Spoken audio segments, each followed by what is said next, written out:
चलिए sir, sample paper का ये अंतिम चरण पे हम लोग चल रहे हैं। Section E. सेक्शन ई में केस स्टडी प्रॉब्लम होता है। क्या है केस स्टडी प्रॉब्लम, हम देखते हैं। कुछ इस तरीके से आपको क्वेश्चन पेपर में लिखा हुआ मिलेगा। इसको पढ़ करके जो है सो बनाना है। प्रत्येक आपका केस स्टडी प्रॉब्लम 4 मार्क्स का होगा। 3 केस स्टडी प्रॉब्लम होगा, मतलब 4 तिया 12।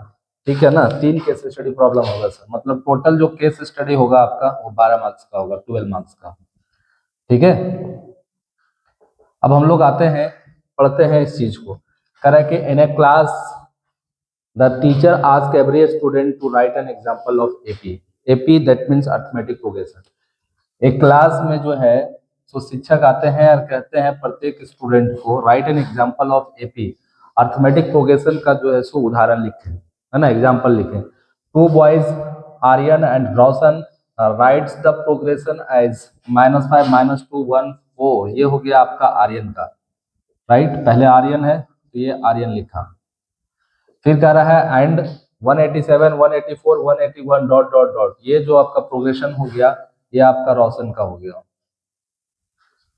ठीक है, रेस्पेक्टिवली ये दो लड़के जो है सो आर्यन और रोशन इस तरीके का जो है सो अरिथमेटिक प्रोग्रेशन लिखे। Now the teacher ask his various students the following questions on progression. करा ये जो दो प्रोग्रेशन था उस पे जो है सो, है ना, टीचर हिज वेरियस स्टूडेंट, है ना, अपने अलग अलग विद्यार्थियों से क्वेश्चन करते हैं। क्या करते हैं, help the students to find answer for the following, है ना। आप बोल रहे हैं कि नीचे जितने भी जो है सो क्वेश्चन दिए हुए हैं वो उसका आंसर दें, जितने भी विद्यार्थी लोग हैं। करा है कि find the sum of the common difference of two progression, है ना, इसका कॉमन डिफरेंस फाइंड करना है। तो हम लोग चलते हैं सॉल्यूशन पे। तो हम लोग देखते क्या है कि जो आर्यन है ना, उसका एपी, ये फर्स्ट एपी है आर्यन का। आर्यन फर्स्ट एपी कितना दिया हुआ है sir, -5 -2 1 4 dot dot dot, right. तो इसका जो कॉमन डिफरेंस है आपका फर्स्ट टर्म हो गया A1, सेकेंड टर्म हो गया A2, थर्ड टर्म हो गया A3, A4 हो गया। जब ये AP में है तो जो इसका जो कॉमन डिफरेंस होगा, डिफरेंस CD लिखते हैं बट ये कॉमन डिफरेंस ऐसे लिखते हैं, जनरली हम लोग D से इंडिकेट करते हैं। तो डिफरेंस जो होगा इसका A2 minus A1, -2 minus -5 minus minus plus, तो -2 और +5 इज इक्वल टू 3। ये कॉमन डिफरेंस किसका निकल गया, आर्यन का। उसके बाद फिर क्या कह रहा है, find the sum of the common difference of two progression. ये पहला प्रोग्रेशन का निकल गया, ठीक है ना। और उसके बाद फिर रोशन का निकालेंगे हम लोग, रोशन का ये सेकेंड एपी हो जाएगा। ये कितना है 187 184 181 डॉट डॉट डॉट, ठीक है। तो इसका जो डिफरेंस हो जाएगा A2 माइनस A1, है ना, मतलब 184 minus 187।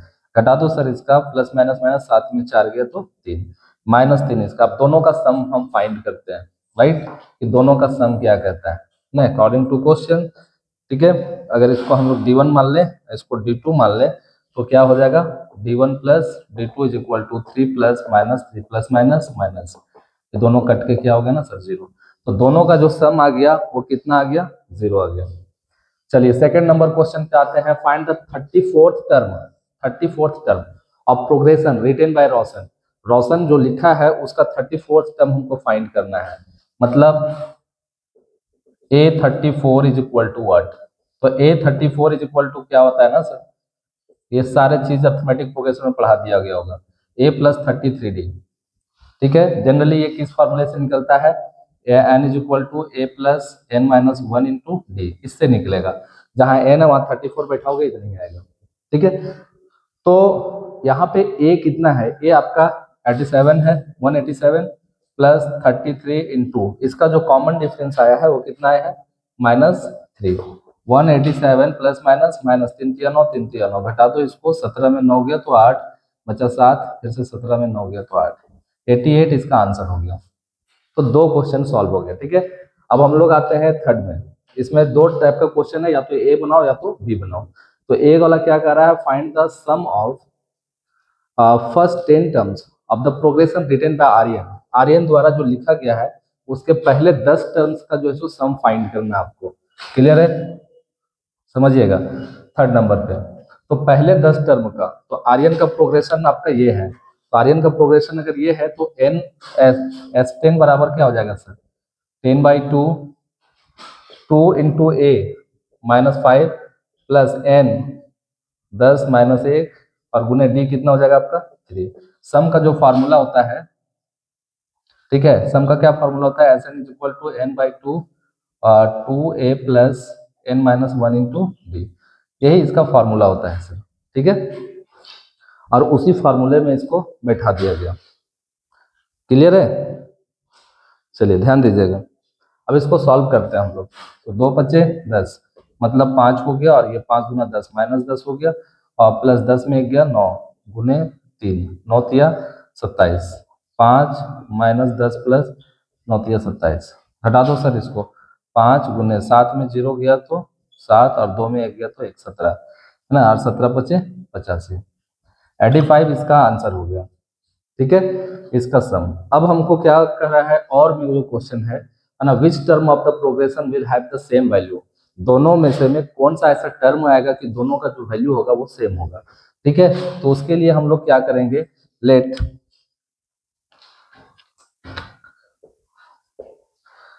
nth term will have the same value, will have the same value।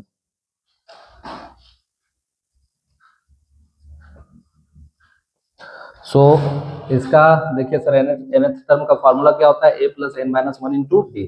तो अगर जब हम इसकी चलेंगे तो a में कितना लिखेंगे, -5 प्लस n-1 × d, इसका क्या है आपका 3 इज इक्वल टू, इसका a कितना है 187 प्लस n-1, और इसका d कितना है -3, ठीक है।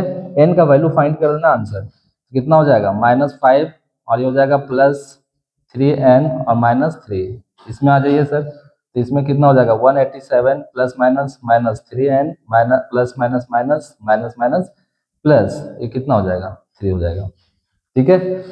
चलिए कुछ पार्ट को मैं इधर मिटा देता हूँ ताकि बनाने में आसानी हो। ये देखिए, तो अब क्या हम लोग करेंगे, इसका आंसर क्या हो जाएगा, देखिएगा, this implies minus minus plus कितना हो जाएगा -8 हो जाएगा, और plus 3n is equal to 187, और 3 कितना हो जाएगा 7 3 10 8 9 190 हो जाएगा, और -3n, ये माइनस उठ के इधर आ जाएगा तो प्लस हो जाएगा 3n plus 3n is equal to 190 plus minus उधर जाके प्लस, ठीक है। ये हो जाएगा 6n 8 9 1, अब 6 से काटेंगे सर, 6 तिया 18 बचेगा 6 तिया 18, this implies n is equal to 33, है ना। मतलब कि जो nth टर्म, मतलब 33rd टर्म जो होगा, है ना, 33वां टर्म जो होगा, है ना, वो क्या होगा, इक्वल होगा दोनों का। अब दोनों का a33 निकाल के देखोगे, वैल्यू सेम आएगा, ठीक है। तो पहला केस स्टडी प्रॉब्लम आपका सैंपल पेपर 041 कोड का जो है सो कंप्लीट हो गया। देखते हैं दूसरा केस स्टडी प्रॉब्लम क्या कहता है।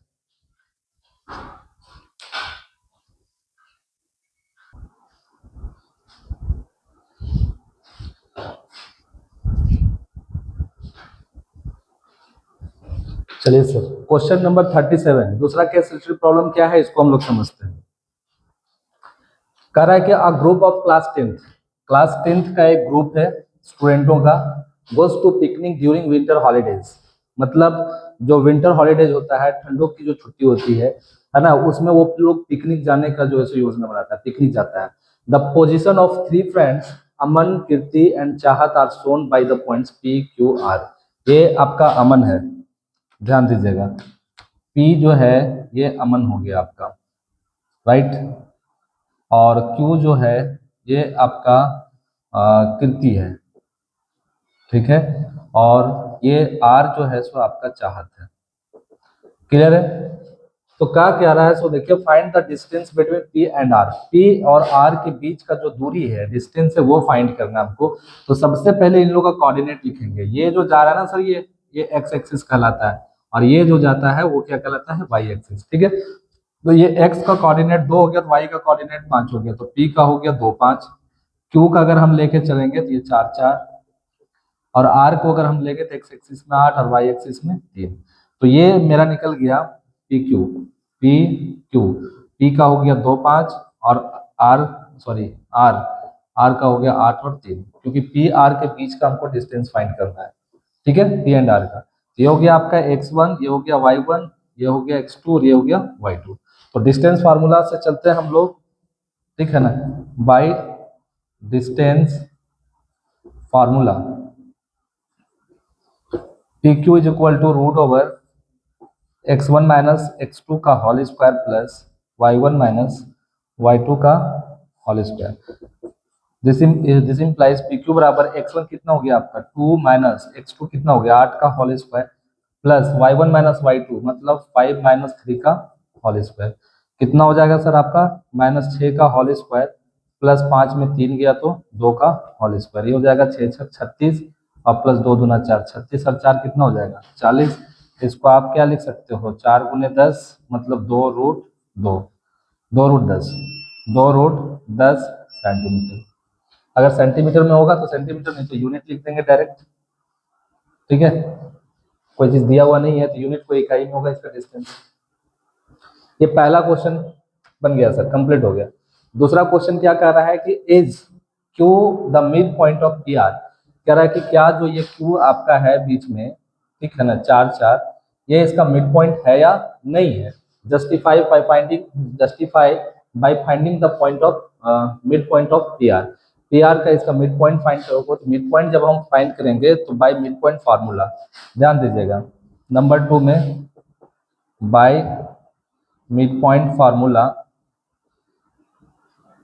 सेक्शन फार्मूला से क्या हम लोग निकाले हुए थे, क्यू अगर मिड पॉइंट है तो क्यू एक्स वाई ले लेंगे, है ना, Q x1 plus x2 by 2 और ये हो जाएगा y1 प्लस y2 बाई 2। ये मिड पॉइंट फार्मूला है, क्योंकि मिड पॉइंट का मतलब 1:1 में डिवाइड करेगा। ठीक है, 1 से मल्टीप्लाई करोगे कोई फर्क नहीं पड़ेगा, आप लोग देख लोगे इसको सेक्शन फार्मूला से।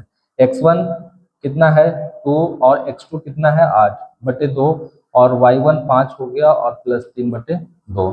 तो कितना हो जाता है सर ये 8 और 2 10/2, 5 3 8/2, 2 पच्चे 10 और 2 चौके 8, मतलब क्यू हो गया आपका 5 और 4।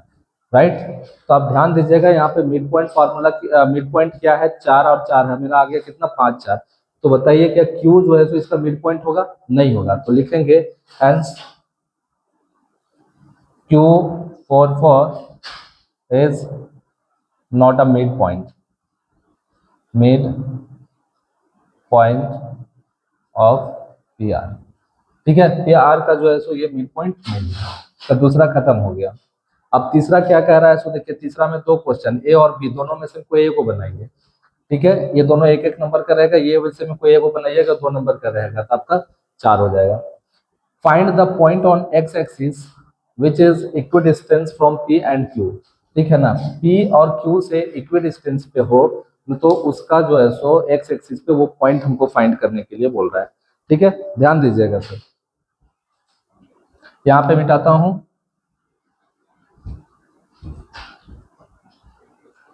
क्या कह रहा है, find the mid point on x axis which is equi distance from P and Q. तो पी एंड क्यू यहाँ लेता हूं मैं इसको, पी का जो डिस्टेंस कोऑर्डिनेट है 2 5 है और क्यू का डिस्टेंस कितना है 4 और 4 है। ठीक है, कह रहा है कि जो है सो एक्स एक्सिस पे वो फाइंड कर लो। तो एक्स एक्सिस जब हम पॉइंट को फाइंड करेंगे, यहाँ पे ले लेते हैं एम या कुछ भी ले लेते हैं, चलो एम ही लिख देते हैं। ठीक है ना, तो एक्स एक्सिस पे क्या होता है वाई 0 हो जाता है, एक्स एक्सिस पे वाई क्या होता है 0 हो जाता है। तो लिखेंगे find the point on x axis, let point on x axis, point on x axis be M x0। ठीक है ना, so according to question P M is equal to Q M. Equidistance का मतलब यहाँ से लेकर के यहाँ तक का डिस्टेंस, यहाँ से यहाँ तक का डिस्टेंस बराबर होगा। तो इसका मतलब जब ये बराबर है तो इसका स्क्वायर भी क्या हो जाएगा बराबर होगा। तो पी एम स्क्वायर बराबर क्यू एम स्क्वायर होगा। बिकॉज हम क्यों लिखे ऐसा कि जब डिस्टेंस वाला में root over x1 minus x2 और का whole square plus y1 minus y2 का होल स्क्वायर लिखते हैं तो स्क्वायर करने के बाद क्या होगा रूट आपका कैंसिल हो जाएगा। ठीक है, इसलिए हम ऐसा लिख दिए। अब इसको हम लिखेंगे कैसे, सो देखिए x1 माइनस x2 अगर इतना माइनस इतना करते हैं या फिर इतना माइनस इतना कर सकते हो, कोई दिक्कत नहीं है, क्या कि स्क्वायर में रूट स्क्वायर है तो रूट हट जाएगा। तो क्या हो जाएगा आपका यहाँ पे 2 माइनस एक्स का होल स्क्वायर प्लस 5 माइनस 0 का होल स्क्वायर बराबर, यहाँ से ले लेते हैं तो इसका हो जाएगा x माइनस 4 या 4 माइनस एक्स, दोनों में से कोई भी ले सकते हो, ठीक है ना। चलो x1 माइनस x2 ही ले लेते हैं इसको,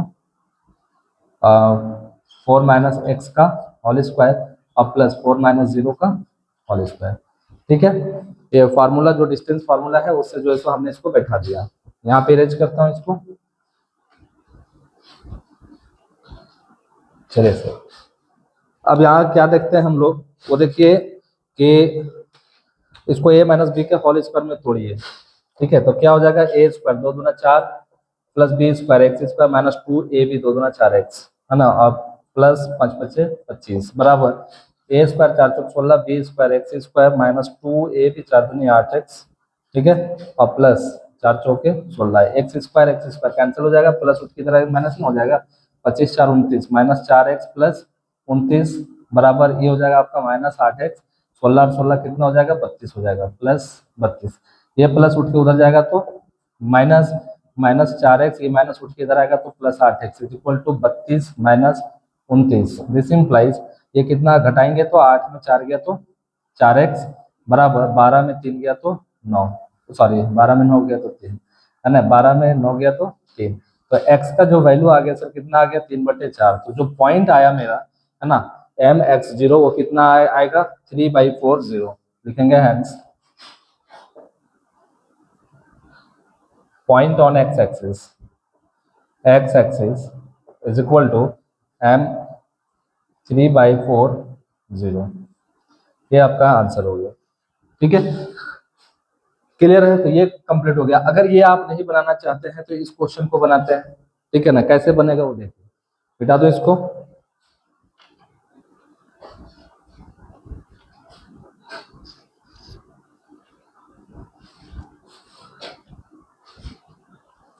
ध्यान दीजिएगा। बोला क्या चीज यहाँ पे कि let S be a point which divides the line joining P Q, है ना, P Q in the ratio of 2:3, find the coordinate of S. मतलब इस टाइप का P और Q जो दिया हुआ है इसका कोऑर्डिनेट 2 और 5 है और Q का कितना है 4 है, तरह कि इसको 2:3 में इसको डिवाइड करता है, कौन करता है तो S पॉइंट करता है, तो इसका जो है सो कोऑर्डिनेट फाइंड कर लो। इसका मतलब हो गया कि m1 बराबर 2 होगा और यहाँ पे m2 इक्वल टू 3 होगा, ठीक है ना। तो बाइसेक्शन फार्मूला, है ना, कोऑर्डिनेट ऑफ S फाइंड करते हैं क्योंकि S जो है सो डिवाइड करता है PQ को इस रेशियो में, ठीक है ना, by section formula S X Y is equal to S m1 x2, m1 हमेशा 2 के साथ जाता है सर, ये x1 हो गया y1, ये x2 हो गया और ये y2, तो m1 हमेशा 2 के साथ और m2 हमेशा 1 के साथ आएगा, तो s क्या लिखेंगे m1 x2 plus m2 x1 by m1 plus m2, और इसका हो जाएगा m1 y2 plus m2 y1 by m1 plus m2। कोई दिक्कत? चलिए सर, अब हम लोग यहाँ चले आते हैं, ठीक है। तो क्या हो जाएगा आपका सारा का सारा वैल्यू बैठा दो, S X Y is equal to, solve करो सर इसको, एस m1 की जगह पे 2 है तो 2 बैठाएंगे यहाँ पे, है ना, गुने x2 कितना हो गया आपका 4 प्लस m2 कितना है आपका 3 इंटू x1 कितना है आपका 2 बाय m1 प्लस m2 मतलब 2 प्लस 3, फिर है m1 कितना है सर 2 y2 हो गया 4 प्लस m2 कितना है आपका 3, ठीक है, m2 के साथ 1 जाएगा y1 कितना है 5 bye m1 plus m2 2 plus 3, solve कर देंगे आंसर हो जाएगा, ठीक है। 4 दूना 8 प्लस 3 दूनी 6, 3 और 2 5, और 4 दूनी 8 प्लस 5 3 15 और 3 और 2 5, सॉल्व कर दो सर, 8 और 6 14/5 और ये हो जाएगा 15 और 8 कितना हो जाएगा 8 5 13 1 2 23/5, यही आपका आंसर है सर, है ना। कोई दिक्कत है? तो एक और इसमें लास्ट जो केस स्टडी प्रॉब्लम है 37 के बाद 38 मैं उसको लेकर आता हूँ।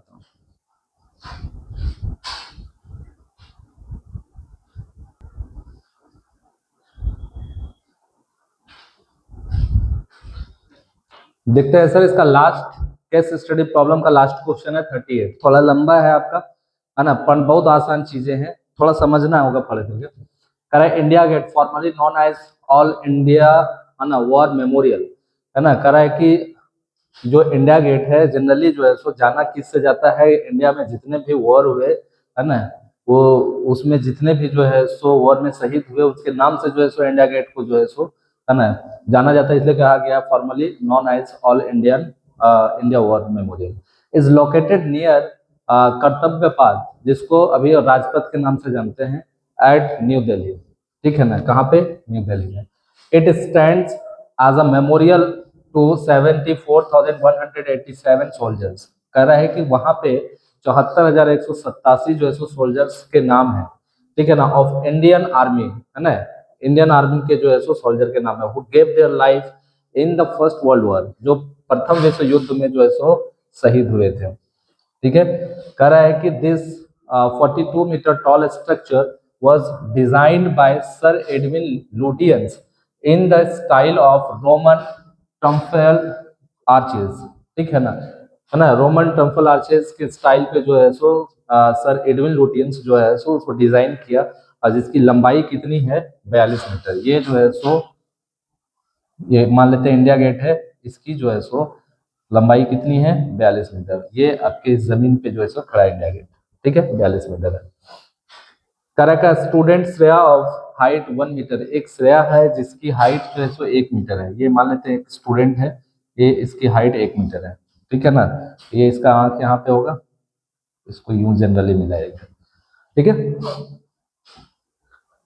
1 metre visited India Gate as a part of her study tour, है ना, अपने स्टडी टूर के लिए जो है सो जब वो गई हुई थी तो इंडिया गेट को जो है सो विजिट की। कह रहा what is the angle of elevation from Shreya's eyes, है ना, यहाँ के श्रेया, यहाँ से श्रेया के आंख से इसका जो एंगल बनेगा वो कितना डिग्री का एंगल बनेगा, ठीक है ना, ये थीटा कितना डिग्री का होगा, ठीक है ना। If she is standing at a distance of 41 metre away from the India Gate, India Gate ये हो गया आपका, इंडिया गेट से यहाँ पे जो खड़ी है यहाँ का डिस्टेंस 41 मीटर है, अगर खड़ी है तब बताइए कि उसका जो है एंगल ऑफ एलिवेशन क्या होगा। अगर ये श्रेया है यहाँ से लेकर के यहाँ तक 1 मीटर है, तो इसका मतलब ये हो गया कि यहाँ भी आपका कितना हो जाएगा, 1 मीटर होगा यहाँ तक, ए बी सी डी ई, ठीक है। तो ये यहाँ से लेकर के यहाँ तक कितना हो जाएगा आपका सर, 42 में 1 चला गया, तो कितना हो जाएगा 41 मीटर यहाँ से, ठीक है। तो यहाँ हमको एंगल ऑफ एलिवेशन निकालना होगा, अगर ये यहाँ से यहाँ तक 41 मीटर होगा तो ये भी आपका कितना होगा, 41 मीटर होगा। क्लियर है, हम राइट एंगल ट्रायंगल में लेते हैं, तो यहाँ पे इसका राइट एंगल ट्रायंगल बनेगा, तो right angle triangle A B E, ठीक है। तो क्या लिखेंगे इन पहला क्वेश्चन के लिए, right angle triangle A B E, ये आपका परपेंडिकुलर हो गया, ये आपका बेस हो गया, तो टेन थीटा बराबर होता है P by B, this implies tan theta is equal to P कितना है सर आपका 41, और आपका बी ई बी कितना हो गया, ये भी 41 हो गया, जब काटेंगे तो 1 आएगा, और 1 किसका आता है सर, कितना डिग्री टेन थीटा में आता है, तो 45 डिग्री का आता है, 45 का, this implies theta is equal to कितना डिग्री हो जाएगा आपका, 45 डिग्री, ये आपका आंसर हो गया, ठीक है। तो श्रेया के आंख से जो एंगल ऑफ एलिवेशन बनेगा, है ना, एंगल ऑफ एलिवेशन कितना होगा, 45 डिग्री होगा। सेकंड नंबर क्वेश्चन क्या कह रहा है, सो देखिए, if Shreya observes the angle of elevation from her eye to the top of India Gate to be 60 degree, अगर श्रेया को ऐसा लगता है कि हमारे आंख से जो एंगल ऑफ एलिवेशन बन रहा है वो 60 डिग्री का बन रहा है, कह रहा है कि then how far is the C standing from the base of the India Gate, कह रहा है कि तब वो जो है इंडिया गेट से कितनी दूरी पर वो खड़ी है, जैसे ये डिस्टेंस है, ये इंडिया गेट है, और इंडिया गेट की जो लंबाई है 42 मीटर है, यहाँ पे श्रेया है, ठीक है, और श्रेया को लगा कि हमारे आंख से जो एंगल ऑफ एलिवेशन बन रहा है वो 60 डिग्री का बन रहा है, तो बताइए कि ये कितने दूरी पर जो है सो वो खड़ी है, तो इसको हम लोग मान लेंगे x, right, A B C D E, अगर ये 1 मीटर तो ये भी 1 मीटर, तो यहाँ से लेकर के यहाँ तक 42 में 1 चला गया तो 41 मीटर, ये अगर ये एक्स हो गया तो ये भी आपका क्या हो गया, एक्स हो गया। क्लियर है, तो अब हम लोग क्या करेंगे, यहाँ से आएंगे ए बी ई में, ठीक है ना, in right angle triangle A B E, tan 60 degree equal to P by B, मतलब 41/x। ठीक है, और टेन 60 डिग्री का वैल्यू होता है सर आपका √3। ठीक है ना, टेन 60 का वैल्यू होता है √3, तो √3 इज इक्वल टू 41/x। इसको क्रॉस कर लो तो x बराबर 41/√3 हो जाएगा। इसका रेशनलाइज करेंगे हम लोग तो 41√3 और नीचे √3 इंटू √3 का whole square, square root cancel, तो कितना हो जाएगा 41√3/3 मीटर। ये आपका जो है सो डिस्टेंस हो जाएगा। अब इसको अगर लगता है श्रेया को कि हम जो है सो 60 डिग्री, मेरा जो आँख से एंगल बन रहा है इंडिया गेट का एंगल ऑफ एलिवेशन वो 60 डिग्री का बन रहा है, तो हम कितने दूरी पे खड़ा है ये हमको निकालना है। तो इसका मतलब वो लड़की जो है सो 41√3/3 मीटर के डिस्टेंस में खड़ी है, कहाँ से, इंडिया गेट से। ठीक है, अब हम लोग आते हैं क्वेश्चन नंबर 3 पे। क्या कहता है question number 3?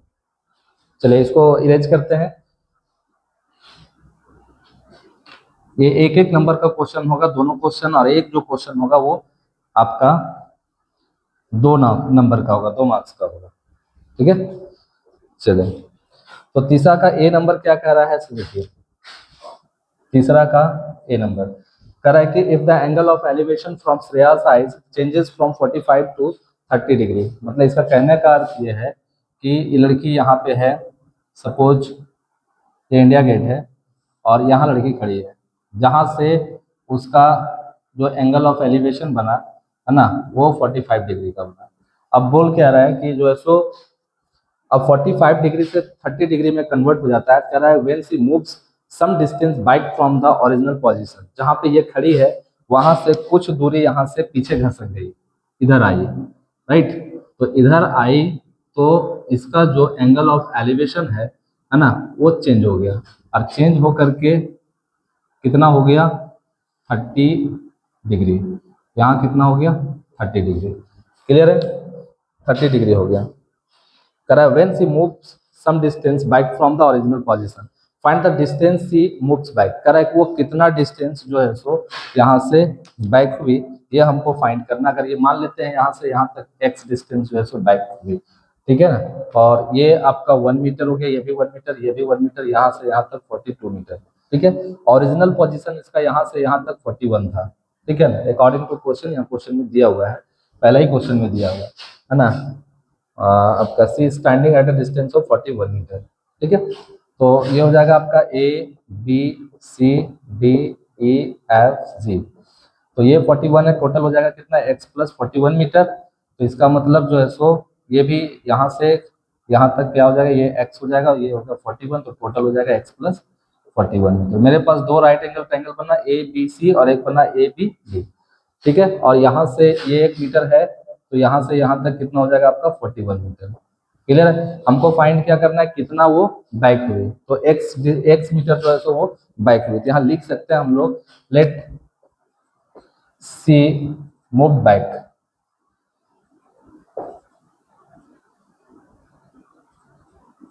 One metre, sorry x metre, वो x मीटर जो है सो पीछे हो गई। ठीक है, लिखेंगे so in right angle triangle A B C 1045 degree equal to कितना होता है सर आपका, ऑल्सो यहाँ पे हम देख क्या पा रहे हैं 1045, तो इसको 1 आएगा, 45 ही होगा। टोटल लेंगे हम लोग ए बी डी पे, right angle triangle A B D, right angle triangle A B D 1030 degree, तो 1030 डिग्री इक्वल टू है ना परपेंडिकुलर पी बाई बी हो जाएगा, मतलब क्या हो जाएगा सर आपका ए बी बाई और यहाँ से बी डी हो जाएगा। दिस इम्प्लाइज 1030 का वैल्यू क्या होता है 1/√3, ए बी कितना हो गया 41 और बी डी यहाँ से लेकर के यहाँ तक कितना हो जाएगा आपका x प्लस 41, इसको क्रॉस मल्टीप्लाई कर लो तो x plus 41 is equal to 41√3, ये प्लस उठ के उधर जाएगा तो minus, x is equal to 41√3 minus 41, this implies x is equal to 41 common कर लो √3 माइनस 1 मीटर। ये इतना डिस्टेंस जो है सो वो क्या की मूव बैक की। ठीक है, चलिए, या इसको अगर आप नहीं बनाइएगा तो क्वेश्चन नंबर बी है, करा if Shreya to point which is at a distance of 41/√3 metre from the India Gate कह रहा है कि अगर लड़की श्रेया जो है सो इंडिया गेट से 41 41/√3 मीटर जो है सो आपका डिस्टेंस पे खड़ी है, then find the angle of elevation made by her eye, है ना। तो उसके एंगल, उसके आंख से जो एंगल ऑफ एलिवेशन बन रहा है वो फाइंड करें, है ना, to the top of India Gate. इसका कहने का अर्थ ये हो गया कि ये आपकी श्रेया है, ठीक है, ये इंडिया गेट है और यहाँ पे श्रेया खड़ी है, ठीक है, और यहाँ से जो इंडिया गेट है ना वो देख रही है, ठीक है, तो कह रहा है कि इंडिया गेट को देख रही है तो इसका, है ना, एंगल ऑफ एलिवेशन क्या होगा, एंगल ऑफ एलिवेशन थीटा क्या होगा अगर ये यहाँ से इंडिया गेट से लेकर के यहाँ तक का डिस्टेंस जो है सो 41/√3 मीटर डिस्टेंस पे खड़ी है। ए बी सी डी ई, ये 1 हो गया, ये 1 हो गया, राइट। और क्या कर सकते हैं हम लोग, ये टोटल यहाँ से यहाँ तक 42 है, तो ये आपका कितना हो जाएगा, 41 हो जाएगा।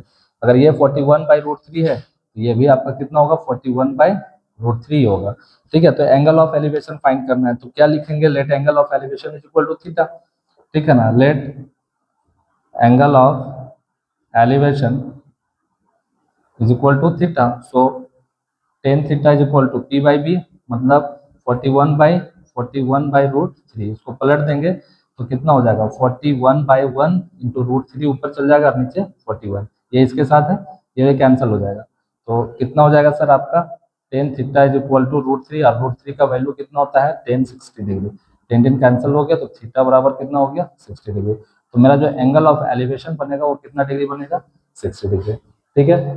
तो ये आपका कोड 041 क्लियर हो गया आपका विद केस स्टडी। अब देखते हैं जो नेक्स्ट सैंपल पेपर होगा आपका सेट वन क्या कहता है। मैं लगातार 3-4 सेट को जो है सो मैं सॉल्व करके आपको बताऊंगा, बहुत हेल्पफुल होगा, ठीक है ना, ठीक है।